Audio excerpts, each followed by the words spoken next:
est dans le nom du Seigneur. Il a fait le ciel et la terre. Je confesse à Dieu Tout-Puissant, à tous les saints et à vous mes frères, que j'ai péché en pensée, en parole, par action et par omission. Je vous demande de prier pour moi, le Seigneur. Que le Seigneur Tout-Puissant et miséricordieux vous accorde la indulgence, absolution et rémission du péché. Montre-nous, Seigneur, notre prière. Et que nos cris parviennent jusqu'à toi. Que le Seigneur soit toujours avec vous. Et avec nous. Ensemble, nous prions. Enlève-nous, Seigneur, nos iniquités, afin que nous puissions célébrer cette liturgie d'un cœur pur par le Christ de Jésus ton Fils, notre Seigneur et notre Dieu, qui règne avec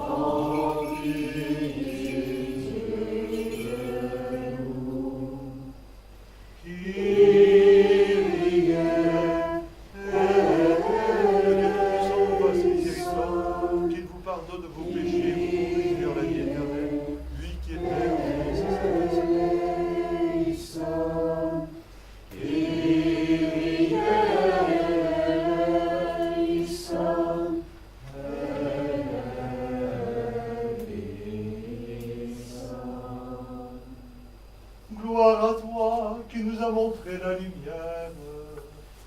Gloire à Dieu au plus haut des cieux et paix sur la terre. Gloire à Dieu au plus haut des cieux et paix sur la terre aux hommes de bonne volonté. Nous te louons, nous te bénissons. Nous t'adorons, nous te glorifions, nous te rendons grâce pour ton immense gloire. Gloire à Dieu au plus haut des cieux et paix sur la terre. Ô Seigneur Dieu, roi du ciel, Dieu le Père Tout-Puissant, Seigneur, Fils unique né du Père Jésus-Christ, gloire au plus haut des cieux et paix sur la terre. Ô Seigneur Dieu, agneau de Dieu, toi qui enlèves le péché du monde, aie pitié de nous. Toi qui enlèves le péché du monde, reçois notre prière. Gloire au plus haut des cieux et paix sur la terre. Tu sièges à la droite du Père, aie pitié de nous, car toi seul est saint, toi seul est Seigneur, avec le Saint-Esprit dans la gloire de Dieu le Père. Gloire à Dieu au plus haut des cieux et paix sur la terre. inclinons nos têtes devant le Seigneur. Devant toi, Seigneur, Garde à ton peuple sa joie, Seigneur. Toi qui refais ses forces et sa jeunesse, tu nous as rendu la dignité de fils et de filles de Dieu. Affermis-nous dans l'espérance de la résurrection. Par Jésus-Christ notre Seigneur, qui vit et règne avec toi dans le Saint-Esprit maintenant et pour les siècles des siècles. Amen.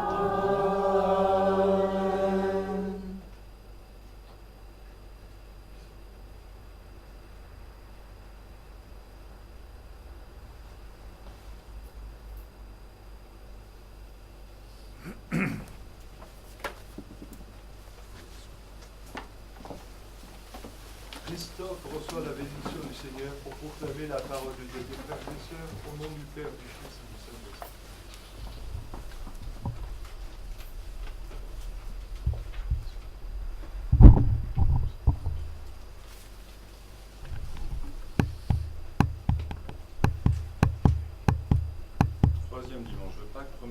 lecture. Lecture du livre des Actes des Apôtres. Devant tout le peuple, Pierre prit la parole.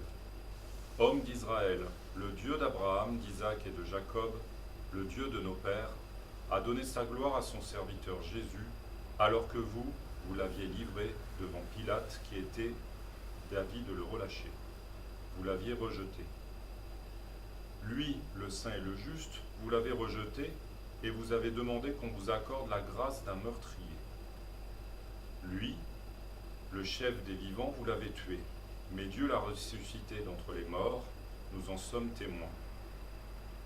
D'ailleurs, frères, je sais bien que vous avez agi dans l'ignorance, vous et vos chefs. Mais Dieu, qui, par la bouche de tous les prophètes, avait annoncé que son Messie souffrirait, accomplissez ainsi sa parole. Convertissez-vous donc et revenez à Dieu pour que vos péchés soient effacés. Parole du Seigneur. Nous rendons grâce.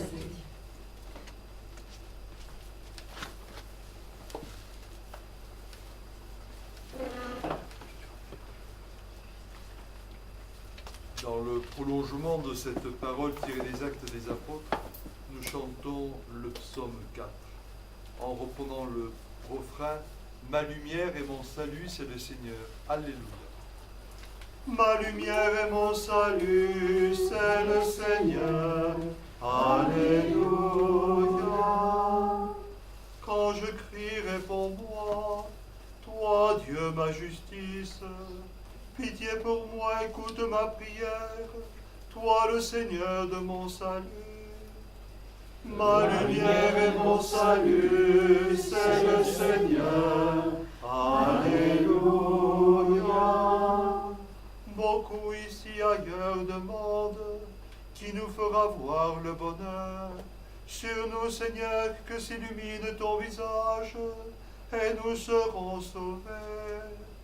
Ma lumière et mon salut, c'est le Seigneur. Alléluia. Dans la paix, moi aussi, je me couche et je dors, car tu me donnes d'habiter, Seigneur, toujours dans la confiance, dans ta ville sainte. Ma lumière et mon salut, c'est le Seigneur. Alléluia.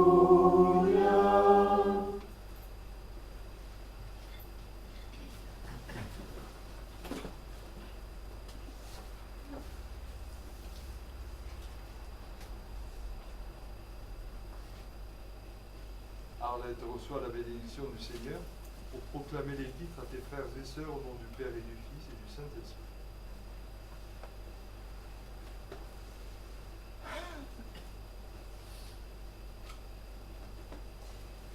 Lecture de la première lettre de Saint Jean.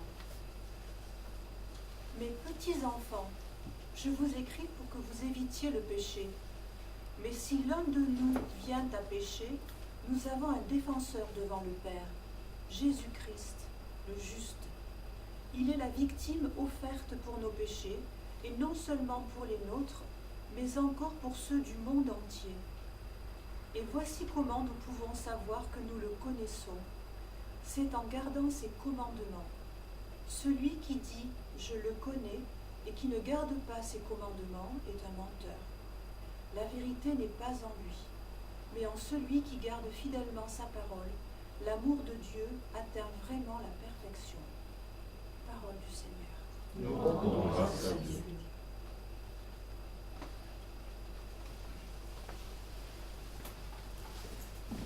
Christ est ressuscité des morts. Alléluia. Christ est ressuscité des morts. Par la mort, il a vaincu la mort. À ceux qui sont dans les tombeaux, il a donné la vie. Alléluia. Alléluia. Alléluia. Le Seigneur ressuscité est apparu à ses apôtres. Il leur a donné sa paix. Christ est ressuscité des morts. Alléluia. Christ est ressuscité des morts. Par la mort, il a vaincu la mort. À ceux qui sont dans les tombeaux, il a donné la vie. Alléluia.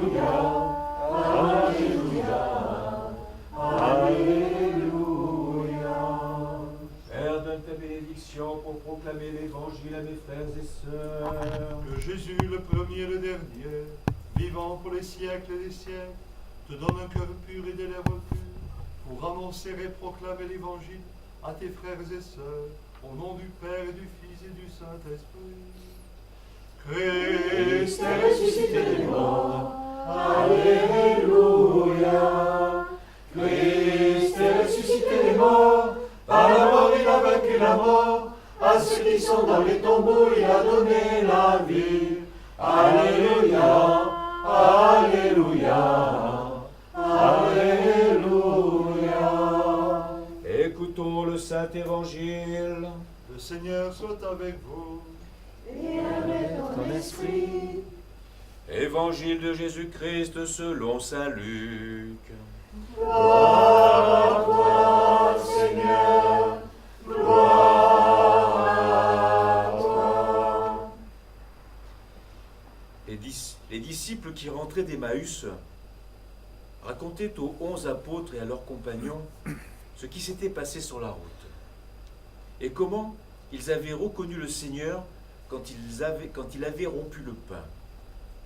Quand ils en parlaient encore, lui-même était là au milieu d'eux.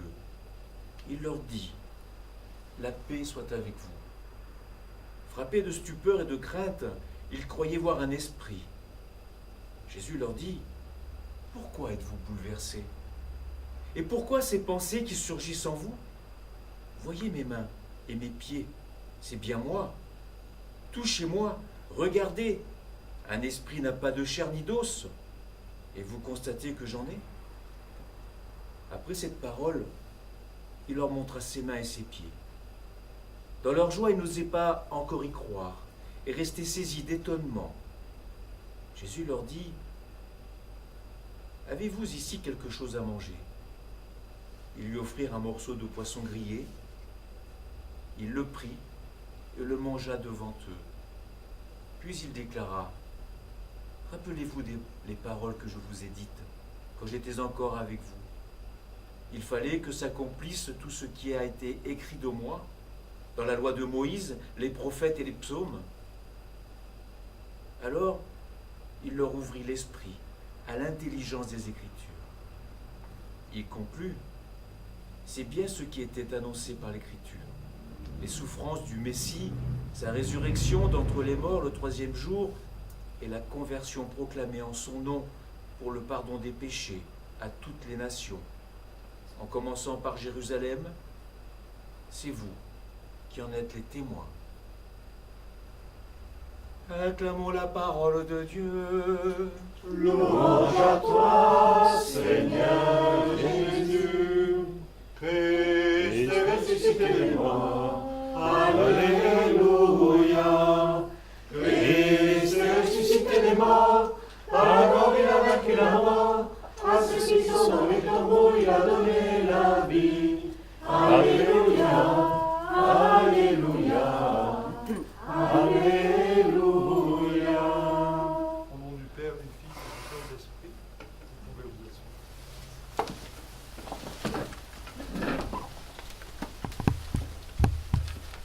Vous le savez, en orthodoxie, un petit peu comme un mantra, nous disons et redisons et chantons pendant tout le temps de Pâques, depuis la nuit pascale, Christ est ressuscité, ce que nous venons de faire à l'instant. Et on pourrait presque s'en lasser en se disant, oui, on le sait, il est ressuscité. Mais nous avons besoin de nous redire constamment ce message, car si nous sommes un instant honnêtes envers nous-mêmes, nous sommes devant un tel mystère que nous avons beau proclamer, nous croyons à la résurrection, nous sommes souvent pris par le doute. En tout cas, cette résurrection, nous l'appréhendons souvent de manière extrêmement symbolique, sans totalement y croire. C'est un véritable défi pour nous que de dire « Le Seigneur s'est relevé d'entre les morts, il est revenu du séjour. » Et c'est tellement difficile que les apôtres eux-mêmes ont vécu cette espèce de tourmente intérieure. En effet, l'évangile que nous venons d'entendre, tiré de Saint Luc, se situe juste après ce grand moment où les deux disciples d'Emmaüs ont eu cette grâce de pouvoir cheminer avec le Seigneur et le reconnaître alors qu'ils rompaient le pain avec eux. Et ils reviennent enthousiastes vers Jérusalem, la ville de Dieu qu'ils avaient fui. Ils reviennent parce qu'ils ont été saisis par cette rencontre. Ils reviennent parce que tout à coup, ils sont comme habités de cette présence. Ils reviennent parce que réellement, ils l'ont reconnu. Puis, malgré cette reconnaissance, comme une espèce d'effondrement, tout à coup, à nouveau, on s'enferme et on est dans la peur. De sorte que lorsque le Seigneur apparaît, il y a ce trouble. Et il est obligé de dire cette parole à nouveau que l'on a entendue dans l'évangile de Jean après la résurrection, la paix, shalom, la paix soit avec vous. Soyez dans la paix, n'ayez pas peur, n'ayez plus peur. Ce rapport à la résurrection, c'est vraiment, mes amis, le cœur même de toute notre foi. Toutes les religions ont chanté Dieu. Toutes les religions ont dit qu'il y avait sans doute un Dieu. Mais ce qui est propre au christianisme, c'est d'affirmer que non seulement ce Dieu s'est incarné, qu'il a pris notre condition d'homme jusque dans la souffrance, jusque dans la mort, et qu'il s'est relevé d'entre les morts, qu'il a pulvérisé cette mort, qu'il est ressuscité. Tel est le cœur même de notre foi. C'est ce qu'on appelle le kérigme, le cœur de la foi, le kérigme. Le kérigme de Jésus consistait à dire, lorsqu'il a commencé son ministère public, convertissez-vous, convertissez-vous, croyez à la bonne nouvelle que je suis. Et après la mort et la résurrection du Seigneur, le kérigme devient apostolique. Et on l'a entendu dans la première lecture tirée des Actes des Apôtres, Pierre le premier qui a été choisi dans le groupe des apôtres, Pierre qui annonce ce kérigme apostolique. Celui que vous avez tué, il est ressuscité, nous en sommes témoins. Ainsi, nous sommes invités, nous aussi, à devenir témoins de cette résurrection. Et c'est exactement le final de l'évangile que nous venons d'entendre, que Père Daniel nous a proclamé, où le Seigneur nous dit, désormais, soyez témoins, témoins de ma résurrection. Alors on se dit, oui, Seigneur, nous voulons être témoins de ta résurrection, mais comment concrètement nous allons dire de façon kérigmatique, il est ressuscité, il est ressuscité, il est ressuscité. Mais serons-nous crédibles pour autant? Et là alors, dans la deuxième lecture, dans cette lettre de Saint Jean nous dit, voyez, si réellement pour vous il est ressuscité, vous devez alors garder les commandements du Seigneur. Et le commandement, nous le savons bien, c'est celui où il nous dit, je vous donne un commandement nouveau, aimez-vous comme je vous aime. Aimer comme le Seigneur, c'est-à-dire que nous rappeler ce moment de la croix où il dira, Père, pardonne-leur, ils ne savent pas ce qu'ils font au moment même où il est crucifié. Père, pardonne-moi. Car mes amis, ayons conscience que le pardon n'est pas possible pour nous. Le véritable pardon, nous n'en sommes pas capables. Dire à quelqu'un, je remets universel, pour l'amour universel, celui qui se rit de toutes nos limites et de toutes nos frontières pour dire, Dieu est grand, plus grand que tout. Il est celui que rien ne peut contenir. Il est le tout autre, dans son amour tout autre, qui dit ta vie peut être tout autre. Alors oui, chantons-le, il est ressuscité. Alléluia.